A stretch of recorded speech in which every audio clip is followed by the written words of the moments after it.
반갑습니다. 우리 주남교회 처음 오신 분들과 방문하신 분들을 진심으로 환영합니다. 온라인 예배로 참석하시는 분들도 진심으로 환영합니다. 우리 교회는 예배 중심 교회를 표방합니다. 예배 안내 드리겠습니다. 8월 말까지 주일 오전 예배는 온라인 예배로 대체합니다. 비대면 예배가 권고사항으로 나왔기 때문에 거기에 따라서 온라인 예배를 드립니다. 그 외에 예배, 오후 예배와 수요 기도회, 기타의 모임들은 잠정 중지하도록 하겠습니다. 5분 말씀 묵상 이번 주는 없습니다. 이번 주는 5분 말씀 묵상이 없습니다. 설교 안내입니다. 8월은 교회의 직분자 관련 집중 설교를 하고 있습니다. 지금까지 성경관 그리고 복 그리고 순교 신앙을 다뤘습니다. 오늘은 직분론에 대해서 다루도록 하겠습니다. 다음 주는 마지막으로 제자간에 대해서 다룹니다. 9월부터는 사도신경 강의 설교를 하도록 하겠습니다. 예중기 강의 예수님 중심으로 구약 성경 읽기 강의가 계속 진행되고 있습니다. 매주 수요일 오전 10시에 업로드 되오니 편한 시간에 들어가셔서 꼭 보시면서 구약 성경을 어떻게 예수님 중심으로 그 본문의 의미를 살필까를 함께 공유하기 바랍니다.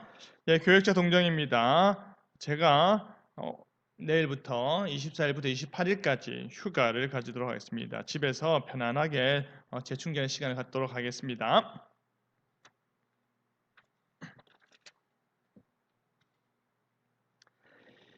다 함께 자리에 나셔서 오늘도 자격 없는 우리를 불러주시는 그 삼위 하나님의 부르심 앞에 서겠습니다. 시편 124편 8절 말씀 찬송으로 예배 부름 함께 고백하겠습니다. 우리의 도임인 천지를 지신 여호와의 이름에 있도다. 삼위 하나님께서 우리에게 이렇게 인사하십니다. 하나님 아버지와 그리스도 예수 우리 주께로부터 성령 안에서 은혜와 긍휼과 평강이 너에게 있을지어다. 아멘.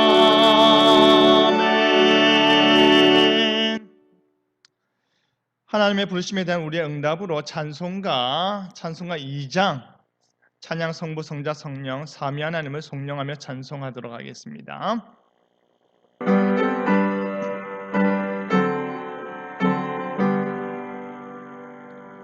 찬양 성비 성자 성령 성삼위 제께 영원 무궁하기까지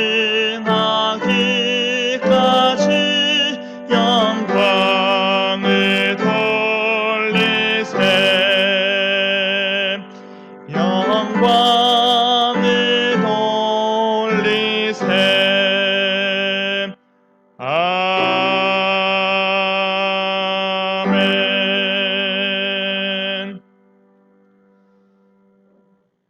우리 시간 지난 한 주간 동안 지은 죄에 대해서 하나님께 고백하며 나가겠습니다. 하나님, 내가 또다시 이 모양 저 모양으로 죄를 지었습니다. 불쌍히 여겨주시고 긍휼하심 가운데 은혜 베풀어 달라고 오늘 시간 주께 나와 죄를 고백하오니 주께서 하나님의 용서의 은혜 가운데 내가 말씀의 은혜 가운데 제외되지 않도록 불쌍히 여겨달라고 다 같이 기도하겠습니다.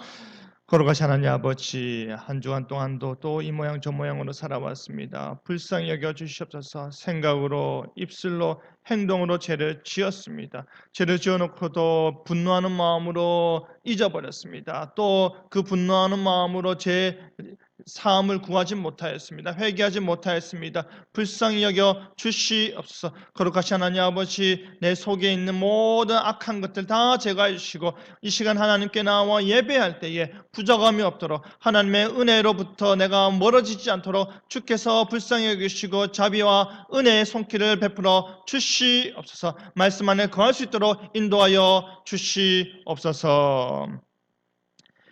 이 모든 말씀 우리 주 예수 그리스도의 이름으로 기도드립니다. 아멘. 내 이름을 크는 내 백성이 그들의 악한 길에서 떠나 스스로 낮추고 기도하여 내 얼굴을 찾으면 내가 하늘에서 듣고 그들의 죄를 사하고 그들의 땅을 고칠지라. 아멘. 사도신경으로 우리의 신앙을 고백하겠습니다. 나는 전능하신 아버지 하나님, 천지의 창조주를 믿습니다. 나는 그의 유일하신 아들 우리 주 예수 그리스도를 믿습니다. 그는 성령으로 잉태되어 동정녀 마리아에게서 나시고 본디오 빌라도에게 고난을 받아 십자가에 못 박혀 죽으시고 장사된 지 사흘 만에 죽은 자 가운데서 다시 살아나셨으며 하늘에 오르시어 전능하신 아버지 하나님 우편에 앉아 계시다가 거기로부터 살아있는 자와 죽은 자를 심판하러 오십니다. 나는 성령을 믿으며 거룩한 공교회와 성도의 교제와 죄를 용서받는 것과 몸의 부활과 영생을 믿습니다. 아멘. 다음 기사에 앉으시겠습니다. 주님의 용서에 대한 우리의 응답으로 찬송가 569장 찬양하겠습니다. 선한 목자 되신 우리 주 항상 인도하시고 하나님께서 우리를 항상 인도해 달라고 이 찬양 함께 올려드리겠습니다.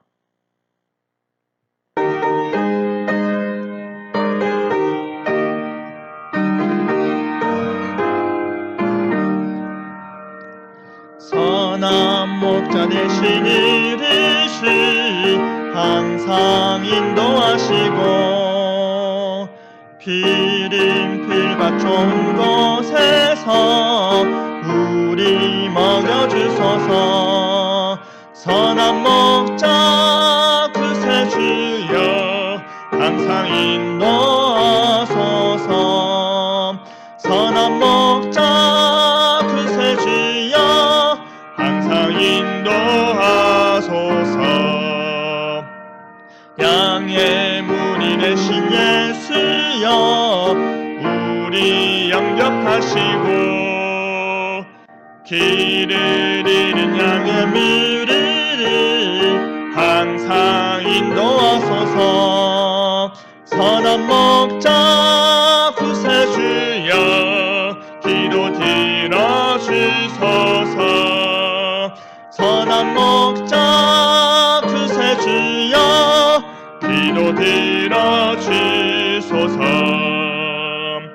힘이 많고 약한 우리를 용납하여 주시고 주의 높으신 은혜로 자유 얻게 하셨네.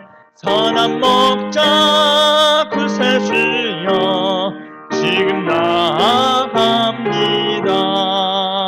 선한 목자 구세주여 지금 나아갑니다. 일찍 주의 뜻을 따라서 살아가게 하시고 주의 크신 사랑 베푸사 따라가게 하소서. 선한 목자 구세주여 항상 인도하소서. 선한 목자 구세주여 항상 인도하소서.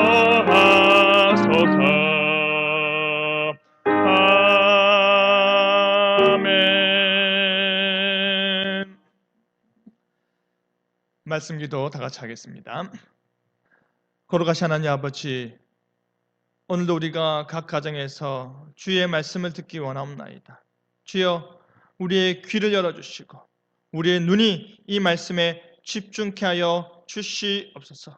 하나님이 오늘 이 시간 에베소서의 말씀을 가지고 직분이 무엇인지 함께 나누고자 합니다.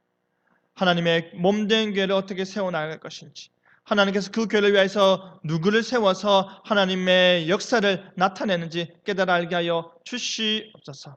마음판에 새기게 해주시고 내가 그 직분자가 어떠한 삶을 사는지 깨달아 알므로 말미암아 하나님의 교회를 제대로 봉사할 수 있도록 하여 주시옵소서. 마음판에 새겨주실 줄 믿사옵고 성령으로 함께 하실 줄 믿사옵고 예수님 이름으로 기도드립니다. 아멘. 말씀 나가져 보겠습니다. 말씀은 에베소서 4장 12절입니다. 에베소서 4장 12절 신약성경 313페이지 부분입니다.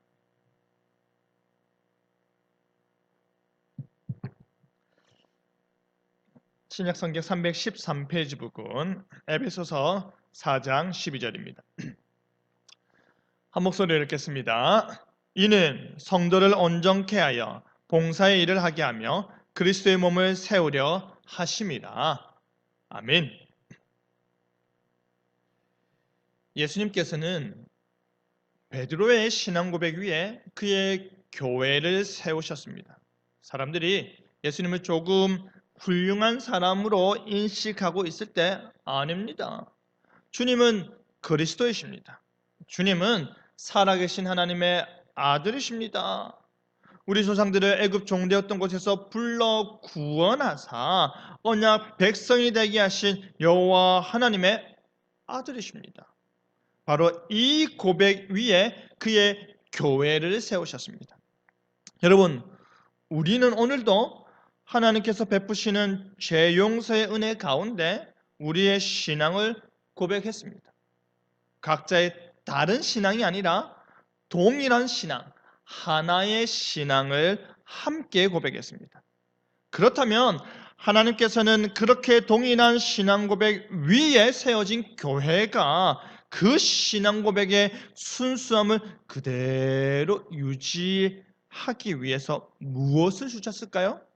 교회에 직분을 주셨습니다. 바로 목사와 장로와 집사입니다. 오늘의 시간은 직분이란 무엇인가? 라는 제목으로 말씀이 주는 교훈을 함께 나누겠습니다. 여러분, 오늘 우리가 읽었던 구절의 첫 부분은 뭐로 시작합니까? 이는으로 시작합니다. 앞의 내용에 대한 이유를 말하는 것인데요. 그렇다면 앞선 내용이 무엇일까요? 우리가 한 성령 하나님 안에서 부르심을 받았다. 우리가 믿는 하나님은 한 분이시다. 그리고 낮아지시고 높아지신 그리스도로 만물을 충만케 하시는 그리스도를 통해 우리에게 직분이 주어졌다는 것입니다. 그것이 은혜요. 그것이 선물이다는 것이죠.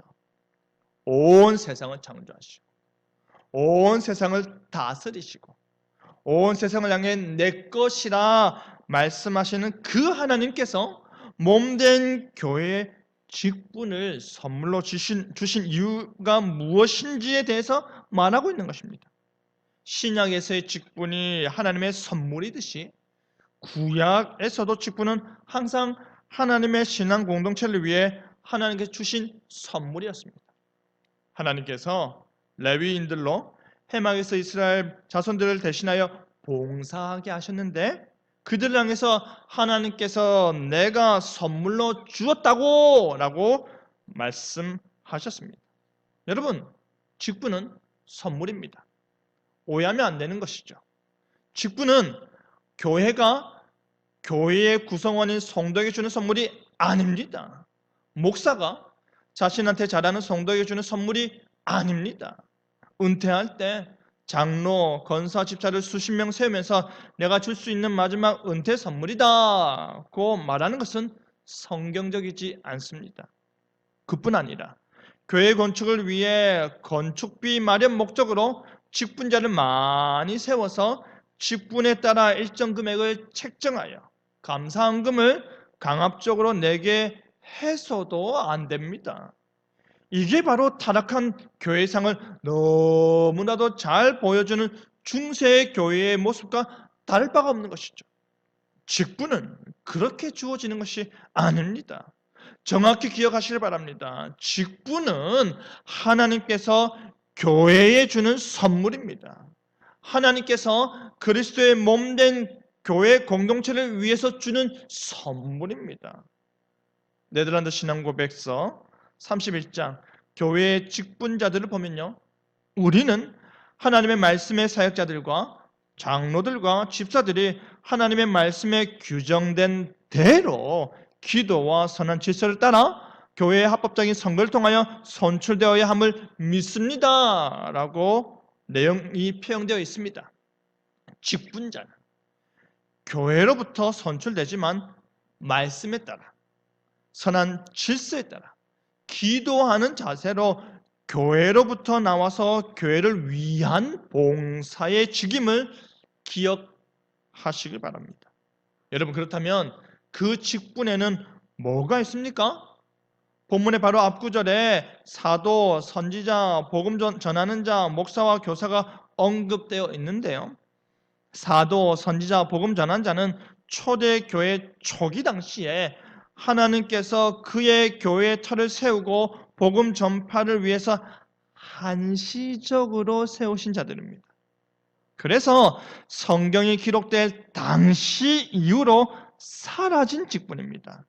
오늘날 이 시대의 사도와 선지자와 복음 전도자가 있다 하면서 내가 선지자다, 내가 사도다 하고 신사도 운동을 교회에 퍼뜨리는 사람들이 있습니다. 그것은 교회를 허무는 비성경적인 가르침입니다. 교회가 조직화되기 시작하면서 성경에서 말하고 있는 직분에는 뭐가 있습니까? 목사, 장로, 집사입니다. 창조의 원리와 역할의 차이에 따라서 교회 성도들에게 새 직분이 주어집니다.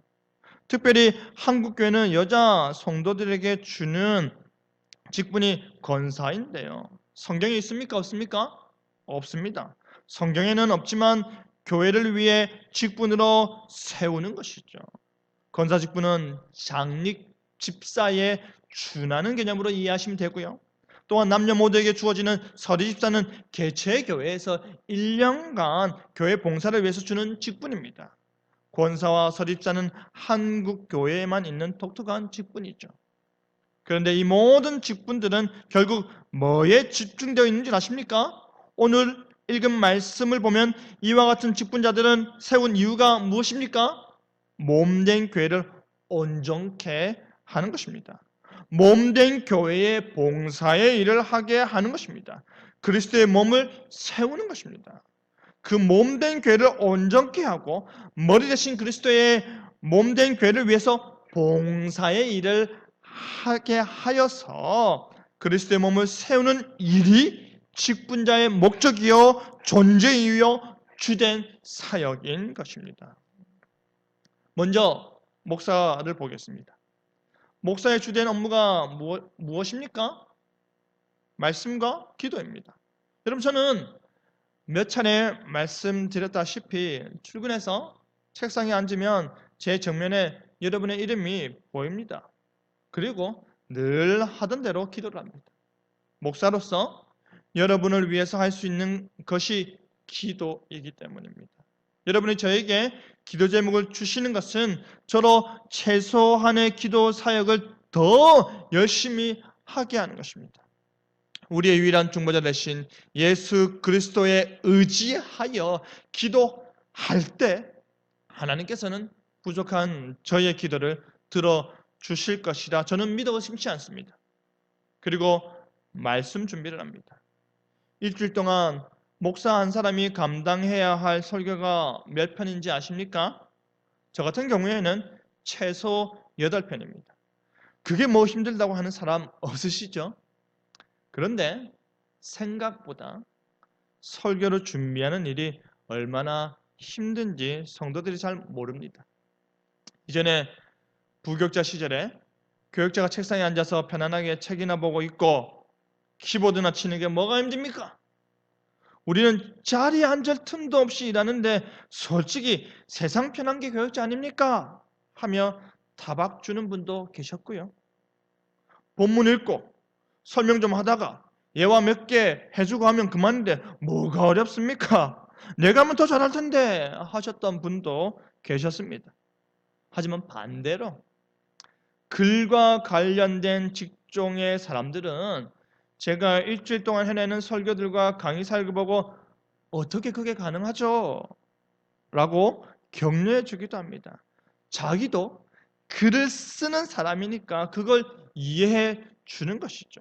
여러분, 목사는 설교자인데 설교를 하려면 뭘 해야 됩니까? 설교 원고를 써야 합니다. 책을 보고 설교 원고를 작성하고 원고를 읽고 또 읽으면서 준비해야 하는 것이죠. 여러분, 설교에 대한 부담감과 압박감이 얼마나 크면 두통약을 달고 다니는 사람이 있습니다. 밤잠을 설치는 사람도 있고요. 조기 은퇴를 생각하고 있는 사람도 있습니다.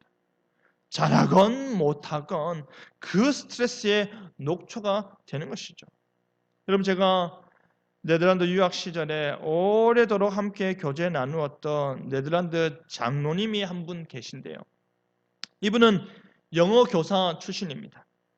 일주일에 20시간 넘게 수업을 가르쳤는데요. 그에 반해 네덜란드 교회 목사들이 일주일에 설교를 몇 편 하시는지 아십니까? 네덜란드뿐 아니라 전 세계 대부분의 교회들의 목사들이 일주일에 몇 편 하시는지 아십니까? 한 편입니다. 주일 설교 단 한 편을 준비합니다. 설교 시간은 약 40분 정도이죠. 그런데도 그 한 편의 설교를 준비하는 수고와 노동을 굉장히 높게 평가를 해줍니다. 왜인 줄 아십니까? 왜냐하면 동일하게 가르치는 일을 한다 하더라도 교사나 교수는 동일한 내용을 다른 대상에게 매년 가르친다면 목사는 매주 새로운 내용을 수십 년간 같은 성도들에게 가르치고 선포해야 하기 때문입니다. 대상은 어떻습니까? 같은 수준, 같은 나이대, 같은 상황인가요? 10대부터 8, 90대가 같이 앉아있는 회중을 가르쳐야 하죠. 성경은 변함없어도 설교는 그 시대 상황과 교회의 사정에 맞게 새롭게 전달되어야 하기에 그 수고가 얼마나 큰지 알기에 목사를 존경하는 것입니다. 그 수고에 대해서 굉장히 높게 평가해 주는 것이죠. 여러분, 목사가 공부하지 못하면, 목사가 채워지지 못하면, 목사 역시도 공급받지 못하면 나오는 게 없음을 아셔야 합니다. 저도 때로는 한 구절을 풀어내지 못해서 이 주석, 저 주석 보고 혹은 다른 설교가들은 어떻게 설명하는지를 찾아보면서 하루 종일토록 공부한 뒤에 정작 설교는 단 한 글자도 못 써먹은 적이 한두 번이 아닙니다. 설령 설교에는 그 내용을 말하지 못하더라도 목사는 이해해야 할 것 아닙니까? 알고 말하지 않는 것과 모르고 대충 말하는 것, 이 둘의 차이는 상당히 큰 것이죠. 저 역시 연구 시간이 부족한데요. 그것이 저에게는 무거운 죄책감으로 다가옵니다. 하나님 앞에서 죄송하고 성도들 앞에서 죄송한 것입니다. 설교하기 전에 울고 설교하고 나서 후회하며 우는 것이죠. 주일 설교 후에 주일 오후에 집에 가서 마음이 무겁지 않은 적이 없습니다. 더 잘하지 못한 아쉬움이 늘 남기 때문입니다. 기억하시기 바랍니다. 교회의 그 어떠한 행사나 프로그램보다 더 중요한 것은 예배입니다. 그래서 우리 교회는 예배 중심 교회를 표방하는 것입니다. 사실 예배 중 가장 많은 부분은 설교에 있습니다. 그렇기 때문에 여러분의 영혼이 더 양질의 설교를 받기를 원하신다면 제가 여러분을 위해서 기도하듯이 여러분 역시도 목사인 저를 위해서 기도하셔야 하는 것입니다. 또한 목사는 두 가지 성례인 세례와 성찬을 집례합니다. 성경의 기본 진리와 신앙 고백을 가르치고 그 신앙을 온 성도들 앞에서 확인한 뒤 세례를 베푸는 것입니다. 또한 성찬의 참된 의미를 가르쳐서 그 성찬에 참여하는 복이 얼마나 큰 것인지, 그 성찬에 함께 참여함으로 인해서 그리스도와의 연합됨과 모든 성도들과 한 몸됨의 유익이 얼마나 큰 것인지를 깨우쳐 알도록 하는 것입니다. 우리 주님께서 친히 제정하신 세례와 성찬을 지켜 행함으로 인해 그 약속된 복락을 받아 누리는 것입니다. 성례를 시행할 때 중요한 것이 무엇입니까? 신앙 고백을 확인하는 것입니다. 나의 신앙을 공적으로 확인하는 것입니다. 세례를 받기 전에 확인하고 성찬을 받기 전에 확인하는 것입니다. 여러분, 목사는 무엇보다 설교자입니다. 목사는 설교에 목숨을 걸고 살고 있습니다.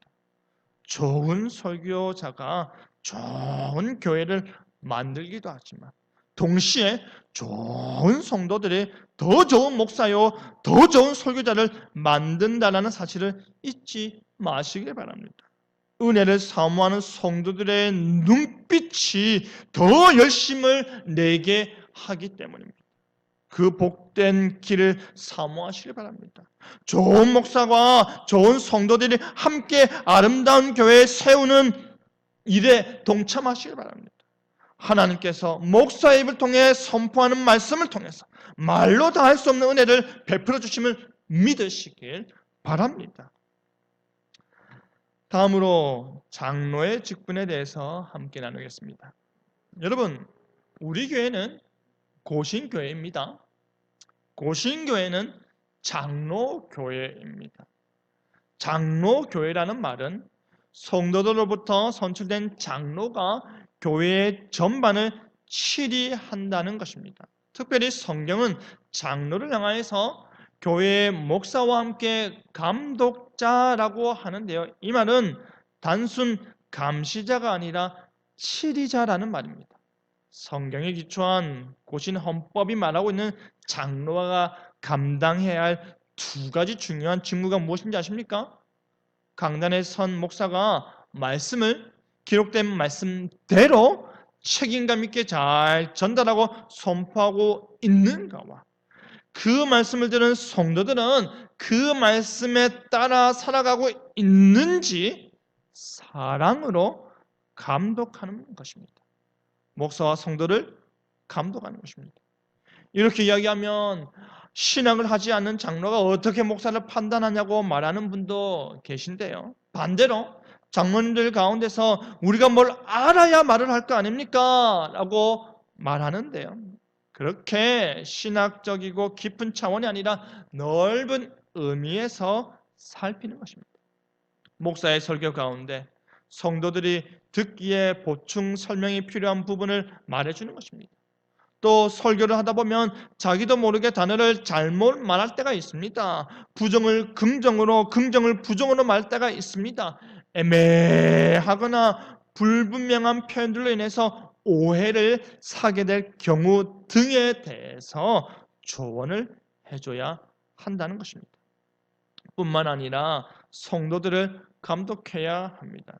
그러기 위해서는 먼저 교단에서 이단적인 가르침이라 말하고 경계와 주의를 주고 있는 것이 무엇인지 알아야 할 것입니다. 그리고 성도들이 그런 곳에 참여하는 일을 살피는 것입니다. 이 말은 더 넓게 말하면 성도들이 이상한 집회를 참석하거나 이상한 유튜브 설교를 듣는 것에 대해서 이상한 카톡 내용을 공유한다거나 검증되지 않은 분들에게 가서 기도를 받는다거나 하는 것을 목사와 의논해서, 이 부분이 중요하죠. 목사와 다른 장로들과 의논해서 우리의 신학적 관점에서 감독하고 지도해야 하는 것입니다. 여러분, 누구나가 자신은 지극히 정상이라고 말하듯이 이단들과 사이비들은 자신들은 정상이라고 말합니다. 오히려 자신들이 하나님과 더 가깝다고 말합니다. 하지만 교단의 전문가들이 주의를 주고 경계하라고 할 때 우리가 그 말을 듣듯이 그 역할을 장로들이 하는 것입니다. 여러분, 장로는 집사가 승진하는 개념이 아닙니다. 성도들 위해서 군림하라고 뽑아 놓은 직분이 아닙니다. 어떤 분들은 승진하는 개념이다 보니 성도들이 올라갈 수 있는 가장 높은 자리라 생각을 하니 어떻게 합니까?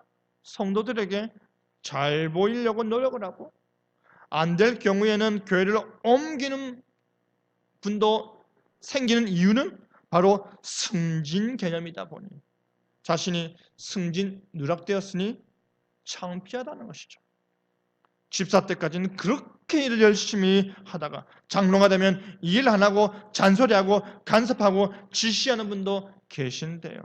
장로는 승진하는 개념이 아닙니다. 장로는 회사의 이사가 아닙니다. 장로는 교회를 온전케 하고 봉사하기 위해서 섬기는 자입니다. 장로직이 봉사의 일이기 때문에 정말로 봉사할 수 있는 사람을 세워야 하는 것입니다. 그래서 제가 외국에서 교회 다닐 때 25살 장로도 있었습니다. 나이가 중요한 게 아니라 뭐가 중요하기 때문입니까? 그 직분이 중요한 것입니다. 그 직분을 감당할 수 있느냐가 중요한 것입니다.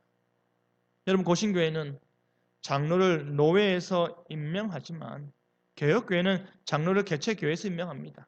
그러니까 우리는 노회 임원 목사님들이 오셔서 임직식을 거행하는 것 아닙니까? 하지만 개혁교회는 개체교회에서 장로를 선출합니다. 보통 3년 하고 그만둡니다.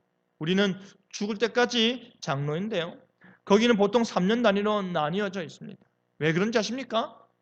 자기들 기준에서 너무 힘들기 때문입니다. 왜 힘든지 아십니까?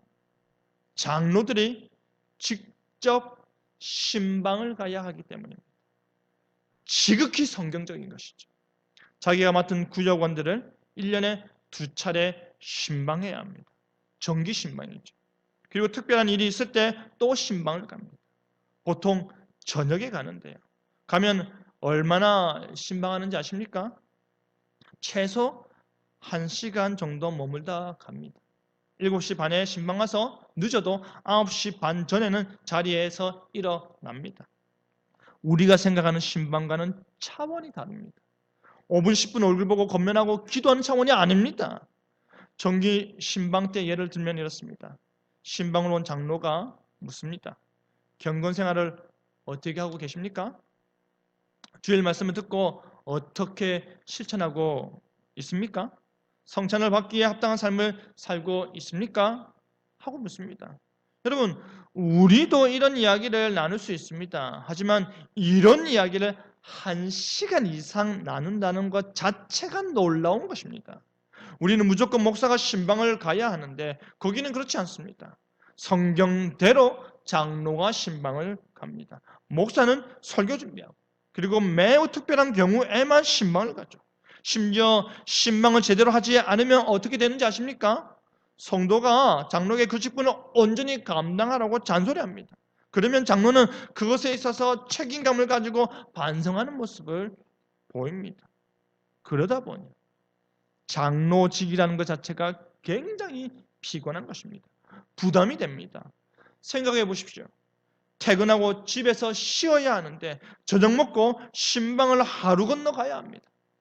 그리고 목요일 저녁에 당회가 모입니다. 그리고 2-3달에 한 번 있는 성찬 때는 성찬을 준비하며 성찬 참여에 문제가 될 만한 성도들을 또한 미리 신방하여 권면을 합니다. 그래서 성찬을 참석할 수 있도록 하든지 아니면 못하게 하든지 하는 것이죠. 그 일을 누가 합니까? 장로가 합니다. 그러니까 장로를 하려고 하겠습니까? 안 하려고 하겠습니까? 안 하려고 합니다. 나는 안 할랍니다 하는 성도들이 많아서 장로직을 수행할 사람이 절대적으로 부족하죠. 한국 교회는 앉아서 목에 힘주고 교회 행정과 행사를 주물럭거리니까 서로 하려고 한다면 거기는 서로 안 하려고 합니다. 그리고 장로직을 그만두면 일반 성도가 됩니다. 우리는 마트에서나 식당에서나 길거리에서도 장로님, 장모님하고 부르지만 그들은 그냥 이름 부릅니다. 오직 공적으로 소개할 때나 혹은 그 사람의 직분과 관련되어 말할 때에 장로라는 호칭을 사용하지 평소에는 이름을 부르는 것이죠. 누구누구 씨는 우리 교회 장로입니다 라고 하는 것이죠. 우리는 감토와 그 직책의 이름에 집중한다면 그들은 맡은 바 일에 집중하는 것입니다. 이 모든 장로의 직분이 감당해야 하는 일은 온 교회를 돌보는 일입니다. 설교 말씀이 온전히 선포되고 있는지를 살피고 그리고 성도들이 예배를 잘 드리는지 그리고 그 말씀을 가지고 성도를 돌보고 신방하는 것입니다. 신방해서 그 성도들이 말씀대로 살려고 노력하고 있는지 얼마나 실천하고 있는지를 살피는 것이죠. 이것이 바로 교회를 위해 봉사하는 성경적인 장로의 직분입니다. 바로 그 일을 통해서 몸된 교회를 온전케 하는 것입니다. 마지막으로 집사 직분에 대해 살펴보겠습니다. 집사의 주된 역할은 헌금을 수전하고 그 헌금을 교회를 위해 집행하는 일입니다. 목사가 말씀으로 교회를 가르치는 자라면, 장로가 목사가 선포한 말씀과 가르침으로 성도들을 돌보는 자라면, 집사는 목사와 장로의 삶을 위해 도움이 필요한 자들에게 봉사하는 자들입니다. 예를 들면 목사가 말씀을 선포했습니다. 그리고 장로가 신방을 갑니다. 신방을 가서 목사의 말씀을 잘 실천하고 있는지, 그리고 성도로서 온전한 삶을 살고 있는지를 살핍니다. 그때 실제적으로 교회에 도움이 필요한 사람들이 있겠죠. 육체적인 도움이 필요한 사람도 있을 것이고 물질적인 도움이 필요한 사람들도 있을 것입니다. 그때 그 구체적인 일을 행하는 자들이 집사입니다. 가난한 자들에게 도움의 손길을 이행하는 자들이죠. 1차적으로 집사의 일은 그러하다라는 것입니다. 신방의 결과, 구제의 일을 실제적으로 행하는 것입니다. 그렇기 때문에 집사는 장로와 매우 긴밀한 소통 가운데 교회를 섬겨야 하는 것입니다. 재직회가 그래서 중요한 것입니다. 여러분, 사도들이 말씀과 기도에 전념하기 위해서 가난한 자들을 공개하는 일을 맡기기 위해 7명을 따로 세웠지 않습니까? 사도행전 6장에서는 그들을 향하여 집사라 호칭하고 있지 않지만 우리에게 7 집사로 익숙한 이유가 무엇입니까? 그들이 하는 역할 자체가 바로 목회의 서신에서 나오는 집사직과 동일하기 때문입니다. 그런데 여러분, 스데반과 빌립만 보더라도 그들은 보통이 아니었습니다. 그들은 하나님의 말씀의 핵심을 제대로 이해할 뿐 아니라 복음 전도자의 삶을 사는 데 있어서 서슴 없었습니다. 집사란 가난한 자들을 돌보는 역할뿐 아니라 진리에 밝아야 합니다. 요즘 몇몇 교회들은 정말로 성경적인 집사 직분에 대해 고민을 하면서 봉사와 구제를 위한 집사회를 만들어 운영하고 있습니다. 가난한 성도의 집을 보수해주고 쌀을 제공하고 몸이 불편한 성도들을 차로 모시러 가고 독거 노인들을 일주일 반찬 제공하는 등등의 일을 하고 있습니다. 여러분, 어떤 사람들은 직분보다 직책을 더 우선시하기도 하는데요. 각 부서 회장직, 상가대 대원, 교육부서 부장 등입니다. 각각의 직책이 작은 그룹에서 의미를 가진다면 집사 직분은 큰 의미에서 교회의 회중에 의해 세움을 받은 것일 뿐 아니라 본질적으로 훨씬 중요한 것임을 기억하시기 바랍니다. 집사는 성도의 교제를 위해서 봉사하는 자들입니다. 집사는 성도가 온전히 예배할 수 있도록 봉사하는 자들입니다. 집사는 나와 한몸된 성도의 삶을 돌아보며 구제 봉사하는 자들입니다. 결국에 이 모든 일이 무엇을 위한 것입니까? 교회를 위한 것입니다. 그뿐 아니라 교회 내 어느 누구라도 예배 드리는 일에 어려움이 없도록, 예배 드리는 일에 있어서 환경적 어려움이 없도록 예배 드리는 일을 위해서 살피고 돌보는 것 자체가 집사의 직분인 것입니다. 말씀 맺겠습니다. 사랑하는 성도 여러분, 우리는 지금까지 목사와 장로와 집사 직분에 대해서 원리적인 측면과 현실적인 측면을 함께 살펴보았습니다. 여러분, 직분은 하나님의 선물입니다. 직분은 교회의 머리신 주님께서 자신의 몸된 교회를 온전히 세워가기 위해 주신 하나님의 선물입니다. 직분은 교회로부터 나오지만 교회를 위한 것입니다. 오직 교회를 세우고 온전케 하는 일에 사용되어야 하는 것입니다. 사랑하는 성도 여러분, 그 온전케 하는 일에 여러분이 헌신하길 바랍니다. 그 온전케 하는 일에 여러분의 섬김이 있길 바랍니다. 교회를 온전케 하는 일에 여러분이 쓰임 받길 바랍니다. 그것이 바로 여러분이 하나님과의 복된 만남을 누리는 방법입니다. 그것이 바로 여러분이 하나님의 은혜를 진실로 사모하는 방법입니다. 여러분이 하나님의 선물입니다. 여러분이 하나님의 특별한 선물입니다. 그리하여 그 마음으로 그리스도의 몸된 교회를 아름답게 세워나가는 저와 여러분 되기를 간절히 바랍니다. 아멘.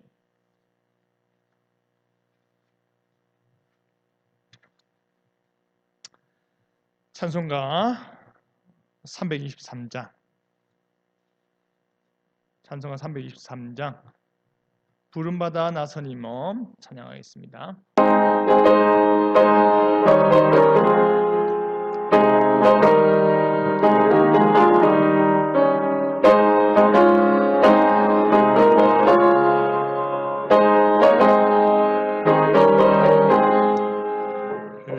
부름받아 나서니 몸 어디든지 가오리다. 괴로우나 즐거우나 주만 따라가오리니 어느 누가 막으리까 죽음인들 막으리까 어느 누가 막으리까 죽음인들 막으리까 악을 골짜 빈들에도 복음 들고 가오리다. 소돔 같은 거리에도 사랑 안고 찾아가서 종의 몸에 지닌 것도 아낌없이 드리리라. 종의 몸에 지닌 것도 아낌없이 드리리라. 종이 영광 모든 권세 주님 홀로 받으소서. 멸시천대 십자가는 제가 지고 가오리라. 이름 없이 빛도 없이 감사하며 섬기리라. 이름 없이 빛도 없이 감사하며 섬기리라. 아멘.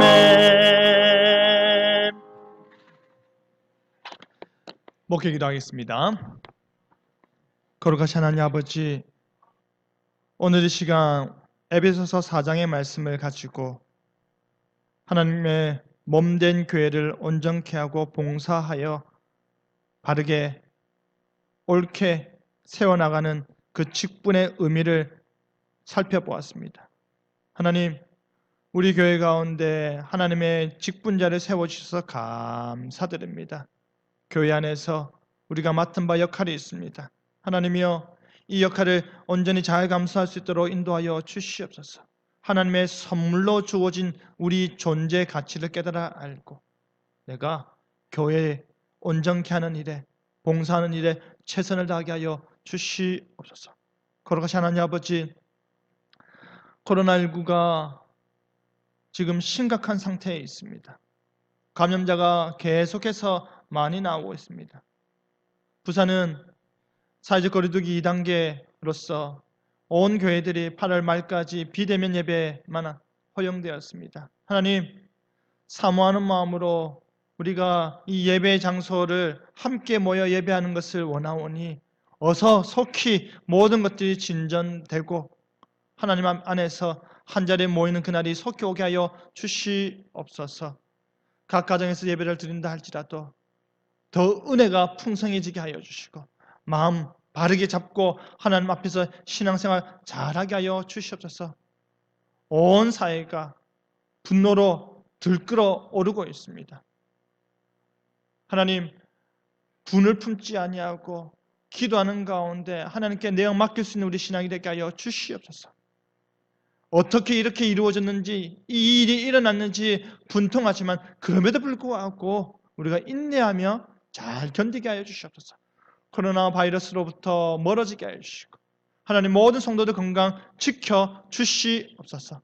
학업 중에 있는 우리 청년들과 고3 수험생이 있습니다. 특별히 보살펴 주시고 그 자녀들이 건강한 가운데서 자신의 미래를 잘 꾸려나가게 하여 주시옵소서. 무더위 가운데 몸을 움직여서 일해야 되는 우리 성도들이 있습니다. 건강 지켜 주시옵소서. 아프지 아니하고 코로나19로부터 정말로 우리가 안전한 가운데서 우리의 삶을 잘 꾸려나갈 수 있도록 하여 주시옵소서. 모든 것 주님께 맡깁니다. 예수님 이름으로 기도드립니다. 아멘. 다 함께 자리에 나셔서 마라나타 함께 찬양하겠습니다.